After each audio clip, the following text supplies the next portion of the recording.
Hello, my friends, and welcome to the ArtCast by the Oatley Academy. I'm Chris Oatley. I'm an illustrator and visual development artist currently working for Disney. And at chrisoatley.com, I help artists create dream careers in animation, concept art, and illustration. We all know that social media is vital for a successful art career. These days, whenever I ask my industry colleagues where they're finding work, the answer is almost always one of two things: industry connections and social media. But despite the proliferation of social media success stories within the entertainment industries, many of us are still afraid of social media. And if we're not afraid, we're often too familiar for our own good. But social media is just like drawing and painting. It has a set of learnable skills and a professional approach. I learned how to power my business with social media strategies that progress both the business and my personal art career. I've also helped a number of my students and my animation industry colleagues develop their own social media strategies. We're all artists here. If I can figure it out, you can too. And today's lesson is a great place to start. It's called 11 Bad Social Media Habits That Hurt Your Art Career and How to Break Them. Before we begin, check out my new social media course. It's called Dream Machine: Social Media Strategies to Upgrade Your Art Career. Throughout the course, you'll develop an effective, efficient, and sustainable social media strategy that helps you rise above the chaos and competition. My friends Loish, world-famous illustrator and concept artist, Lauren Panepinto, creative director for the sci-fi fantasy publisher Orbit Books, and Alison Mann, creative talent recruiter for Illumination and Disney, will all be there to support you with their own specialized guidance. So go now, join our interest list at chrisoatley.com/dream. That's CHRISOATLEY.com/dream, DREAM. Join the interest list there, and I'll follow up soon with the details. There are 3 things I need you to keep in mind while listening to the lesson. 1. I made each bad social media habit into a character. You can find the illustrations at chrisoatley.com/SMH, as in social media habit. 2. You can also download the illustrated companion PDF and the MP3 version at that same link, chrisoatley.com/SMH. And 3. These characters don't represent real individuals. They are satirically simplistic fictional characters created to help us identify and externalize our own artistic struggles. Number 1.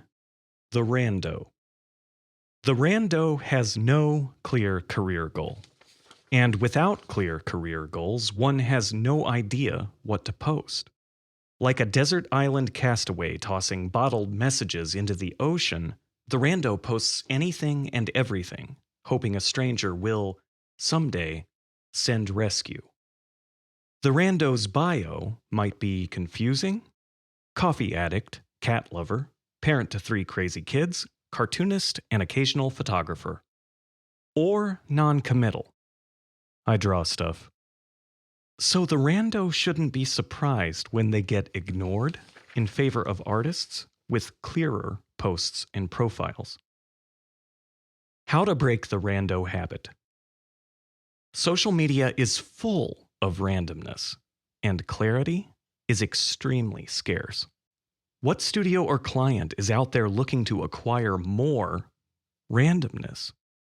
What hiring manager puts confusing and non-committal on a list of job requirements? Clarify your career goals, and you'll have a much clearer idea about what to post. Combine that clarity with excellence, and you'll earn the attention of those who will help to create your dream career. Number 2. The noisy neighbor. My good friend Justin Rodriguez was a guest instructor for an animation viz dev course I taught at the Oatley Academy last year. Though the focus of his talk was, as you might expect, character design for animation, the topic of social media came up several times. Justin talked about how it helps to think of your social media presence as an active portfolio. Dynamic, interactive, evolving, but still professional.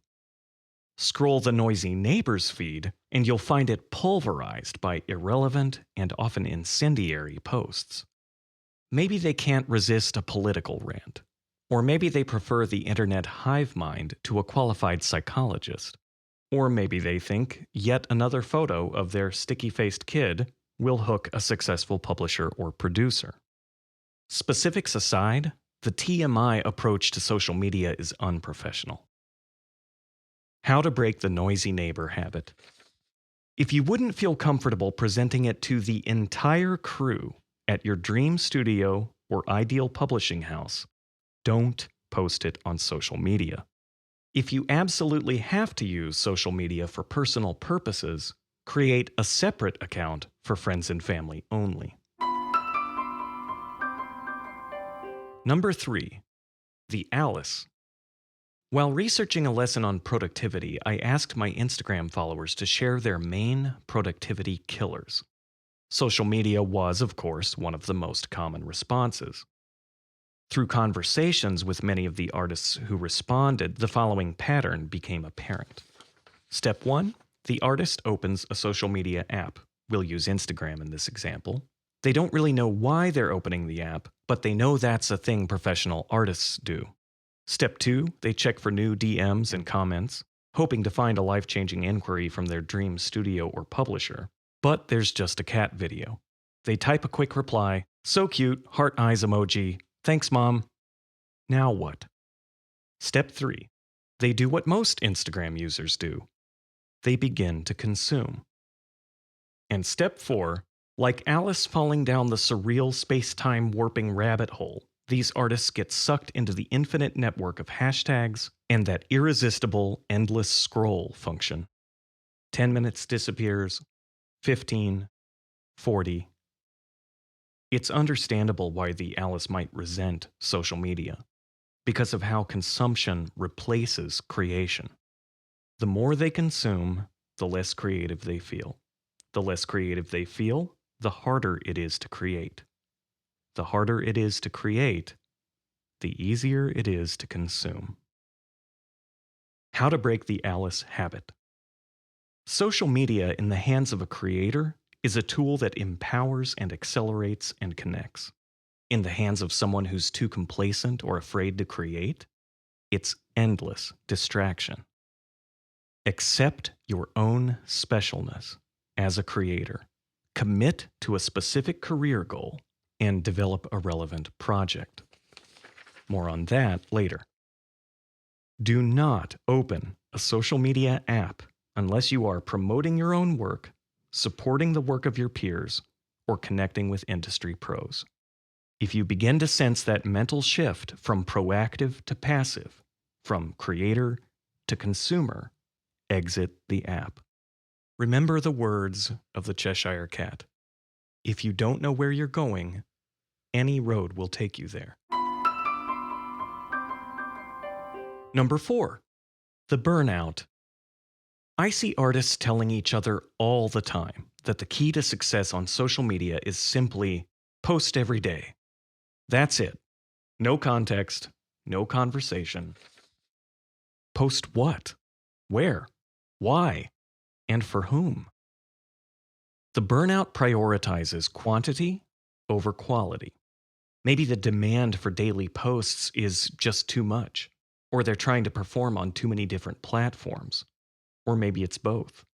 Regardless, they're overwhelmed and exhausted all the time. The burnout also prioritizes quantity over relevance. They don't really know why they're working so hard, but they keep going for fear of losing the thing that they aren't even sure they have. How to break the burnout habit. I know you've been told 1,000 times to post every day and to be everywhere. How's that working out for you? Of course, consistency and frequency have their value. Of course, there's balance to be found. But if you want to connect with recruiters, producers, and publishers, why would you commit to less than your best?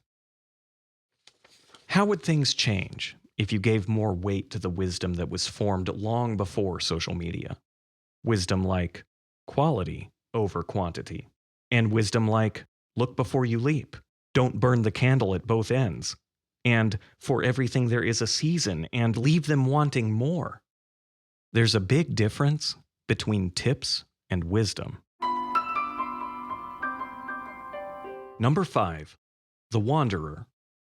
When the wanderer is out exploring the vast landscape of social media, they feel right at home. They find enough work to get by and meet many interesting folks along the way. Then suddenly, Facebook is blown away in a toxic storm, Twitter gets devoured by big corporate monsters, and in the land of Instagram, King Algorithm falls asleep on the throne. The connections that the wanderer takes for granted can be severed in an instant. Even the wanderer would be wise to buy some land and build a house. How to break the wanderer habit. Social media, though vital for a successful art career, is no substitute for a website and email database of your own. Track the traffic from your social media platforms to your website and onto your email list. Do more of what works and less of what doesn't. Measure what works by the number of high-quality connections you can create and keep. I recommend WP Engine for web hosting and ConvertKit for email. Over the past 10 years, I have worked with many of their competitors, but these two, in my personal opinion, are the very best at what they do. If you enroll through the following affiliate links, I will receive a generous commission. Use chrisoatley.com/WPE for WP Engine and chrisoatley.com/CK for ConvertKit. Number 6, the whale. The whale swims around open-mouthed, swallowing any follower they can find. They talk about building an audience, as if they were working with industrial materials and not individual living human beings. They shove their way into forums and Facebook groups with one-way communication like, "New personal work, crits welcome, please follow." And though they manage to trap some noobs, the more experienced artists know enough to stay away, especially the pros. How to break the whale habit. You'll know you're making high-quality, share-worthy work when people begin to like and share it on their own. But you will never grow if you aren't big enough to accept when they don't. Find a healthy, creative community and grow with them. Focus on fundamentals while you develop meaningful, reciprocal relationships. Faith is a follow, but trust must be earned over the long term. Number 7, the bean counter. The bean counter is obsessed with numbers. They measure the quality of their own work by the number of likes, but they have no idea how it really compares to the best in the business. The bean counter is meticulous, but extremely emotional. Gaining a new follower makes their day, and they completely freak out when someone leaves. Sometimes they launch a full investigation. Who unfollowed me? When? Why? Where are they now? How can I get them back? And sometimes they keep score. Why does Carl have 423 more followers than me? I work way harder than he does. And Kevin? How did his work get featured? He posts nothing but furry versions of famous British octogenarians. When the frustration gets too intense, the bean counter might rage quit social media altogether, then come back 6 weeks later. They might try to rally a group of share swappers in an attempt to beat the algorithm, or they complain about the apparent unfairness of automated curation, driving away the only followers who are actually paying attention. How to break the bean counter habit. Don't expect pro numbers until you're consistently producing pro work. If someone unfollows, let them go. It's just not for them. You don't actually need a big audience to succeed as a professional artist. You do, however, need a financially viable market and work that consistently meets the quality standards that inspire them to like and share and follow and hire and buy. Honor the attention of the small group of people who do care, produce share-worthy work consistently, and your numbers will grow on their own. The algorithm isn't your problem. Ambivalence is. Number 8. The Nameless Networker. The Nameless Networker has enough charisma to attract an audience, but lacks the confidence to offer anything specific, so they dodge responsibility with nonstop surveys. What kind of art do you want to see from me this year? And should I focus my posts, or do you prefer randomness? And how's my hair? But despite all the supportive feedback, the Nameless Networker never finds a clear identity. And so the pros never follow up. How to break the Nameless Networker habit. Maybe you haven't been an artist long enough to know your own strengths and weaknesses, and what your true creative passion is. That's okay. Art is like love. It's almost impossible to tell the difference between passion and infatuation until it has been tested over time. But the fear of commitment won't get you anywhere. Take time to unplug and visualize a medium-term goal that makes sense. Not a short-term goal like, I think I'll draw Spider-Man today. But also not a super long-term goal like, in 10 years I will win the Oscar for Best Animated Feature. In general, I recommend a 3 to 6 month timeline for medium-term goals. It has to be highly specific, and it has to define a journey with both creative and professional components that like-minded people will support. Share this goal with your audience and keep them posted on your progress. Here are 2 examples. I always lose myself when I'm sketching characters, and character design is a viable career. So, over the next 3 months, I will create a visual development portfolio project with an emphasis on characters. I plan to devote 8 portfolio pages to characters, 4 to props, and 4 to environments. Or, I am entranced by the hypnotic compositions of Wiley Beckert. Wiley works in an industry where artists find sustainable careers. So, over the next 3 months, I will do precise copies of my 6 favorite Wiley Beckert illustrations, including her workflow. Not to post as my own, but to learn from her expertise. You'll probably want to explain that you're still figuring yourself out, so you might have to make adjustments along the way.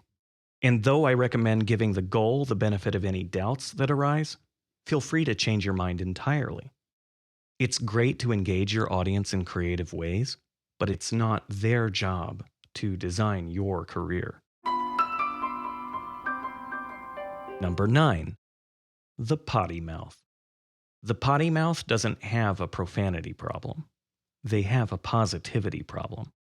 The potty mouth's bio works to lower expectations rather than engage potential followers. Just another wannabe artist. Or, here's a bunch of useless crap. Enjoy. But sometimes it's more subtle. Artist, trying not to embarrass myself. When you do look past the potty mouth bio, you'll notice their updates and captions often lead with guilt or negative self-talk. I haven't been posting enough lately, so here's a... Or, I always avoid drawing hands because I'm lazy, lol, so I decided to... And yet the potty mouth complains about how hard it is to grow an audience. How to break the potty mouth habit. When you frame your work in shame and guilt, you agitate the shame and guilt in your audience. And nobody wants more of that.